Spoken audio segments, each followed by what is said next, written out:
What's good, YouTube? It's your boy Jersey here. We're gonna do a little talking style video today.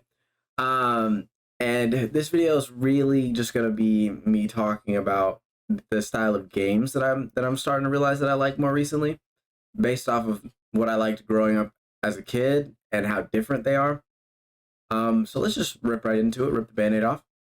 When I was younger, I really liked single player games and things like that. I wasn't really the biggest multiplayer fan, but I could always play it. Like a multiplayer first person shooter, I could always play it. I could always pick up and play it. But it wasn't like my go-to, you know what I'm saying? My go-to would be a single player game. Even a single player, I guess it's technically multiplayer, but I played it. Single player would be like Call of Duty Zombies and things like that. That's just the stuff I grew up with, and it's the stuff that I really enjoyed playing growing up. And I've started to realize, well, yes, I can still play Call of Duty Zombies, but I definitely would rather play it with friends. In terms of what I can play by myself, it's less of the single player games. Now, this could be due to the fact that single player games sometimes have a couple of bad eggs. For example, early Cyberpunk. Cyberpunk now is hilariously fun, but there was a time where Cyberpunk was awful. And then obviously you got your outliers like Elden Ring, which I played to completion, but all of my friends were playing it at the same time. So realistically, it wasn't really a single player game for me. It was a multiplayer single player game because we were playing and talking in Discord the entire time. So yeah, that's obviously an outlier. But as I was saying, let me get back on topic. I grew up on those type of games. And nowadays, it seems more like I'm transitioning in terms of my single player gaming to turn-based style JRPGs. And I'm talking I'm talking Persona, really just the mainstream ones. I haven't gone into any like niche ones yet, like Persona, the new One Piece game, and of course Fire Emblem. Games like that I'm starting to really enjoy. Why that is, I actually have an interesting take on this. Especially less with One Piece Odyssey because I haven't played a lot of it. So I don't know what you can do outside of battle, but I can talk on the Fire Emblem games that I've played and Persona 5 Royal, which is by far my favorite game in the past 7 years. I honestly might be my favorite game of all time. But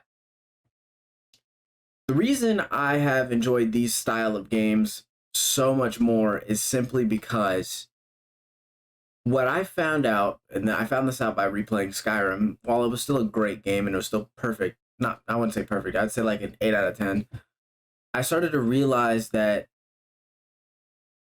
I value things that you really shouldn't value. Like, for example, like, I know alchemy is good, but you can beat an entire playthrough without leveling up your alchemy skill or anything like that. Or even like small things like gardening or anything like that. Or, for example, a big example, Fallout 4, base building. Yes, you need bases at certain points, but you don't necessarily have to focus on it. However, I've always found myself to spend countless hours just doing base building and useless things like that. Collectible hunting in any video game. That's always been like my thing. I always love looking for collectibles. I mean, if you guys watched my One Piece Odyssey stream, we streamed it for like we streamed for 6 hours, but we played like 2 hours of Overwatch. We played like 2 or 3 hours, maybe 2.5 hours of Overwatch plus some Stardew. So we basically streamed it for about 3 hours, and I didn't get nowhere in those 3 hours. Partially that was due to Andrew not limiting my use of Zoro. So we had one moment where I wasted 5 minutes because I was proving a point. But yeah, we didn't get very far. We only got to basically right after the beginning. But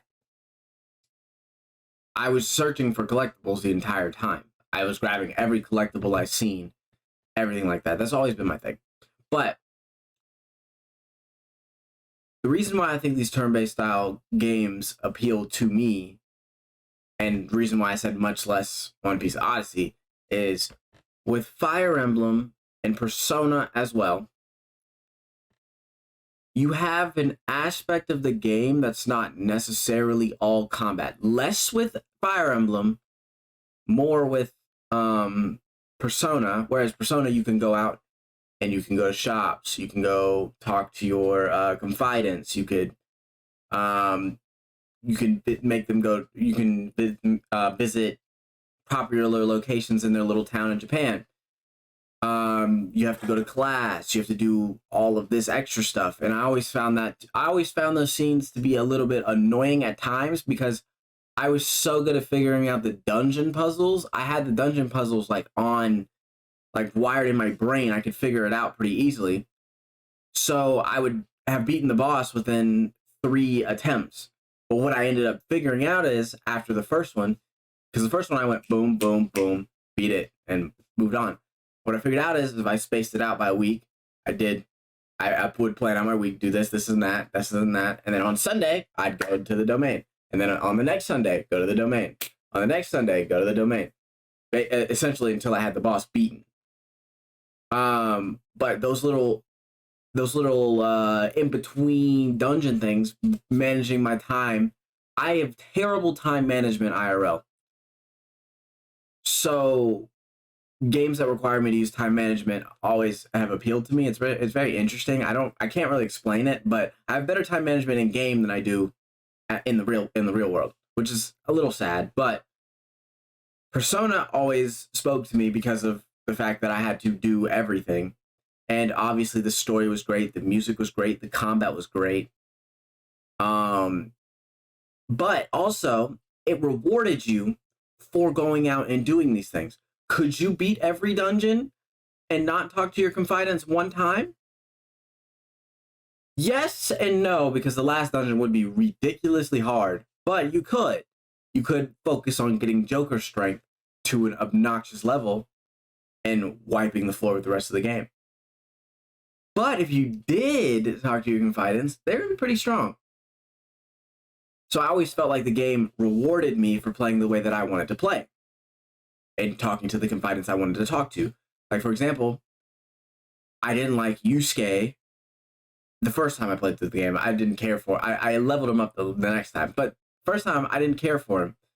So I didn't really do much talking to him. And when I needed ice skills at the end, I ended up just using Joker for ice skills because my Yusuke was severely under-leveled. It's just things like that. So you can really mix and match, pick who you want to pick, and every playthrough is not the same. For example, the second playthrough, Yusuke was my main. He was the one that was coming in with me every single battle, fighting everything. It's just things like that that always appealed to me. And then let's flip it on its head to Fire Emblem. Fire Emblem is a little bit more combat-y, especially because the 3 that I have played, yes, I've only, 4 technically. One being Shadow Dragon, but I didn't like Shadow Dragon, to be honest. And then we have Awakening, which I'm trying to beat. I'm on chapter 22. Revelations, which by far is my favorite story-wise. And then Three Houses, which I've beaten like 4 times at this point. That game is 90% combat, except for Three Houses. Three Houses, you do got to do a little bit of some stuff, and then Revelations, you do have to do a little bit of base building. So both of those games fit that stereotype of stuff that you have to do outside of battle. However, I really want to note on the fact that while there was stuff to do outside of battle in Persona, and you could meet with confidants, you had a basically limited amount of confidants you had to deal with, and how many people you could learn their character and talk to. I just want to state, shout out to whoever is on the Fire Emblem character development team, because every time I get to do a support dialogue, I'm completely invested, to the point where I almost feel like I'm in the game myself, talking or just around the characters. I've always had that kind of weird sense of imagination where, for example, like I'll watch a show. This is going to be kind of corny, so make fun of me in the comments if you want to, but I've always had this weird imagination where I put myself in the situation. Like, for example, in Naruto, I'll put myself in a situation like I'll be in Naruto's team or something like that. You see what I'm saying? Things like that I will do very often. It's the only way for me to stay invested into a show. If I can't do that, I won't like the show. For example, I don't like Attack on Titan because I could never get fully invested and see myself ever being in that universe, for example. Things like that. But with Fire Emblem, I find myself getting incredibly invested. This is, I don't want to say, I'm not going to say anything about the support dialogues. However, there's like 3 characters in, specifically, we're going to go with the newest one being Three Houses, that really, really, what's the word? Embody, or basically showed me how much character development means to me specifically. And those being my favorite character in the entirety of Three Houses, Felix. Felix is easily my favorite character. And it's simply because I have a type. It being edgy dudes. And his dub VA sounds like Sasuke, so I already knew I was gonna like him. But like, his character's just so good. Like, he has so much emotional baggage that once you get to like an A support, like specifically like the one that I remember the most being his A support with Ingrid, and he starts to realize, or even Mercedes, when he starts to realize that he was wrong and apologizes for it and things like that, it's just like, dude, my heart, I can't take it. Like, it just makes my heart beat a little bit. And then, you know, I have my second favorite character in the entire game being Lysynthia. Oh my god, every single time I watch a support dialogue from her, I don't know whether or not I want to cry or be happy for her. It's like my brain just, I can't, it doesn't get wired correctly. And then by far, the third character that really shows how much character development means to me is all 3 of the actual Three Houses house leaders, and I wanted to put them all as one because truthfully, you could pick whatever route and feel morally sound, feel morally just. Like for example, my first playthrough, I chose Edelgard because whenever you can look at like the actual team roster thing, I really like the design for Bernadette. I liked the design for Linhardt, and then I also liked the design for, I'm trying to remember, of course, Dorothea. Not that I could not remember her name there for a second, but it's odd. I already had known minor spoil or major spoiler. If you haven't played the game, please do not pay any attention to this and skip to the end of the video because this is probably gonna be my last point. I had already known she was an enemy, not because I had been previously spoiled. Whenever she said that she had the crest of flames, I connected the dots that she was the Flame Emperor. I had already had previous guesses that she was the Flame Emperor before she came out and said it. You can ask my good buddy Sickly Vipers, aka Andrew. He'll tell you I told him multiple times I'm almost certain Edelgard is the Flame Emperor.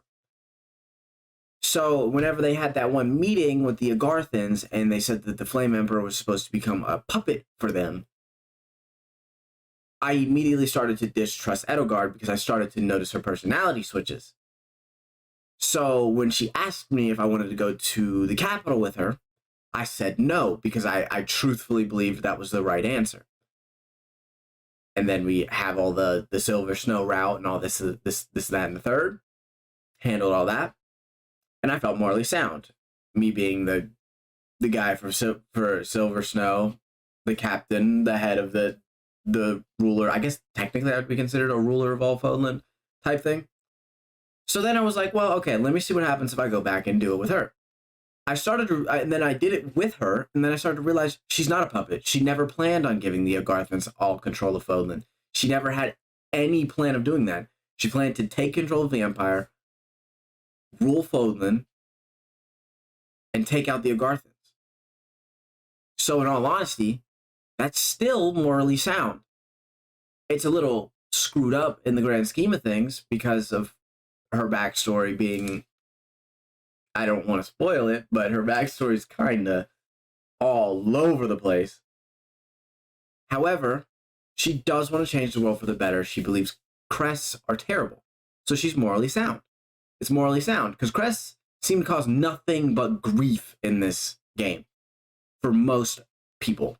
There's like a select, I would say about 4 or 5 people where their crest, no. See, I was going to say there was about 4 or 5 people that the crest doesn't really bother them. And one of them was going to be Ash, and then I thought about it because Lonato doesn't have a crest, and that was his adoptive father, so no, that doesn't work. And then Sylvain, no, still doesn't work. So realistically, maybe 3 being Lawrence. However, I've not finished my Verdant Wind playthrough, so I don't know if his affects him. No, I mean, I guess Dimitri, maybe. Because his crest kind of is the reason why he somewhat stayed alive in a certain tragedy that happened. And then, shoot. Yeah, I would guess maybe Bernadetta, because, I mean, she has a crest, but she doesn't really, it's not that she doesn't use it, but it's a minor crest if I'm not mistaken, so it doesn't really affect her too much. There's a lot of characters in the game that's crests would be better if they didn't have any, or if they didn't have the specific one they had. I'm looking at you, Cynthia, and how Felix doesn't like his crest either, so. But I rambled on a little bit too much, but I really do like these styles of games because they make me think. Being that, for example, the Edelgard thing, I knew she was a villain, didn't really think about whether or not she was actually being controlled or not. Turns out she wasn't. And both situations are morally sound. Azure Moon, still morally sound. Dimitri wants revenge, and he wants to know, he seems like he's blinded for revenge. But realistically, he just wants the truth. And when you look at it like that, once he finds out the truth and starts acting like his normal self, you start to realize that none of these characters are just downright evil. None of these characters were just downright corrupt. They do have their moments where they seem a little bit morally unjust, but none of these characters are corrupt. And when you get to watching all these characters, it really hurts when you die. So the game, when the characters die, so it forces you to play the game at such a high level. And it forces you to be paying attention at all times. It forces you to want the best for these people, or even the best for yourself. And honestly, that's all I have to say about these turn-based games. I'm really starting to absolutely love the turn-based games, and it's not even for their gameplay. I could care less about the gameplay. It's simply about the amazing character development that some of the characters in these games get. And I can safely say, from here on out, I'll probably be getting every Persona, and I'll more than likely be getting every Fire Emblem. But with that being said, I'll catch you guys on the flip side, and I'm out. Peace out!